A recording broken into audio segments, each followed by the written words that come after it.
Perkenalkan, kami dari kelompok 9 akan menjelaskan materi mengenai military CEO. Nah, sebelumnya perkenalkan anggota kelompok kami, yaitu ada saya sendiri, Betani Oktovino Hendarta, Tania Alatas, Tubagus Adrian, dan Jessica Beatrice. Oke, masuk ke materinya. Yang pertama itu ada how is the impact of the journal. Nah, ditemukan bahwa pengalaman militer berkorelasi dengan serangkaian hasil perusahaan. Sejauh individu secara endogen memilih untuk bergabung dengan angkatan bersenjata dan disaring oleh militer, hubungan antara pengalaman militer dan hasil yang pasti mungkin didorong oleh karakteristik yang tidak teramati dari setiap individu. Misalnya, ada kemungkinan bahwa individu yang lebih konservatif memilih sendiri ke dalam militer dan kecil kemungkinannya untuk berinvestasi dalam proyek baru, mengembangkan produk baru, atau melanggar kewajiban fidusia mereka kepada pemegang saham. Lalu selanjutnya, why is the impact of the journal? Nah, analisis jurnal ini menunjukkan bahwa layanan kepala eksekutif di militer terkait dengan keputusan eksekutif dan kebijakan serta hasil perusahaan. Hal ini sangat penting mengingat penurunan yang stabil di perusahaan Amerika dari CEO dengan latar belakang militer. Hasil menunjukkan bahwa pergeseran dari dinas militer ke pendidikan bisnis dan eksekutif dapat menimbulkan tantangan penting bagi perusahaan.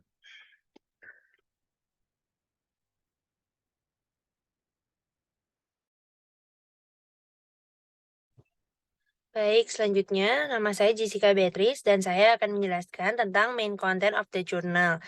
Nah, layanan di militer dapat mengubah perilaku prajurit pria dan wanita dengan berbagai cara yang dapat mempengaruhi tindakan mereka ketika mereka menjadi CEO di kemudian hari, seperti pengalaman kepemimpinan langsung, tugas, dedikasi, dan pengorbanan diri.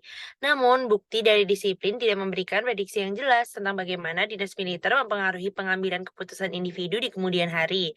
CEO militer berinvestasi lebih sedikit. Mereka memiliki pengeluaran yang lebih rendah untuk research and development dan mengejar rasio leverage yang lebih rendah daripada rekan-rekan non-militer. Pengalaman militer sebesar 70% memiliki kemungkinan penipuan dibandingkan dengan rata-rata pendidikan MBA dikaitkan dengan lebih sedikit insiden dugaan penipuan keuangan. Next.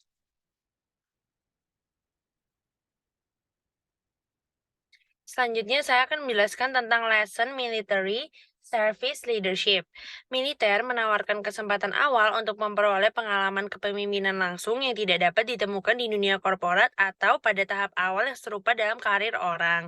Beberapa pelajaran dalam kepemimpinan yang paling kuat adalah belajar bagaimana bekerja dengan tim, keterampilan organisasi seperti perencanaan dan penggunaan sumber daya dengan efektif. Kemampuan komunikasi yang baik juga itu menjadi suatu hal yang penting. Selain itu, dapat mendefinisikan tujuan dan memotivasi orang lain untuk mengikutinya. Rasa etika yang sangat berkembang dan ketenangan di bawah tekanan. Selanjutnya akan dilanjutkan oleh teman saya. Lalu selanjutnya saya akan menjelaskan military ethic, yaitu layanan militer dikaitkan dengan sistem nilai yang mempromosikan integritas dan perilaku etis. Frank 2001 menemukan bahwa menjadi Kadit Wisma disosiasikan dengan konservatisme dan patriotisme, namun hasil ini tidak menunjukkan efek kausal dinas militer pada orientasi nilai. Karena individu dengan sistem nilai tertentu dapat memilih sendiri untuk dinas militer. Kepemimpinan dan mantan militer memainkan peran penting dalam organisasi. Tetapi, penelitian menunjukkan bahwa dinas militer dikaitkan dengan terlalu percaya diri, agresif, dan berani mengambil risiko. Next. Lalu di sini ada military CEO from outcomes. Ada 3 military CEO ini tuh keputusannya investasi dilihat dari investasi, pengeluaran R&D atau akuisisi, lalu ada kebijakan keuangan dilihat dari ukuran buku dan leverage dan pembayaran dividen. Lalu yang terakhir ada perusahaan secara keseluruhan kinerja diukur dengan Tobinski profitabilitas.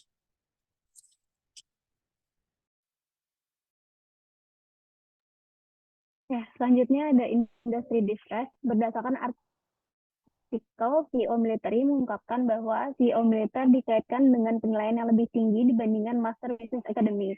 CEO militer bekerja lebih baik dalam keadaan distress. Dan demikian, CEO yang memiliki basic militer sangat berharga bagi perusahaan. Next. Kemudian ada conclusion. Jurnal ini menjelaskan bahwa ada penurunan CEO perusahaan Amerika dengan latar belakang militer dalam 25 tahun terakhir. Pengurangan pasokan eksekutif yang memiliki kebijakan investasi konservatif, kurang rentan terhadap penipuan, dan lebih siap untuk menavigasi melalui masa krisis dapat merugikan perusahaan jika keterampilan ini tidak dapat dengan mudah diberikan kepada individu melalui sumber alternatif, seperti program MBA. Sejauh pertumbuhan perusahaan melalui investasi yang berlebihan atau penipuan perusahaan dapat menjadi tidak efisien. Hasil menunjukkan bahwa memberikan bukti sugestif peralihan dari dinas militer ke bisnis dan pendidikan eksekutif dapat menimbulkan tantangan penting bagi perusahaan. Sekian presentasi dari kelompok kami. Terima kasih.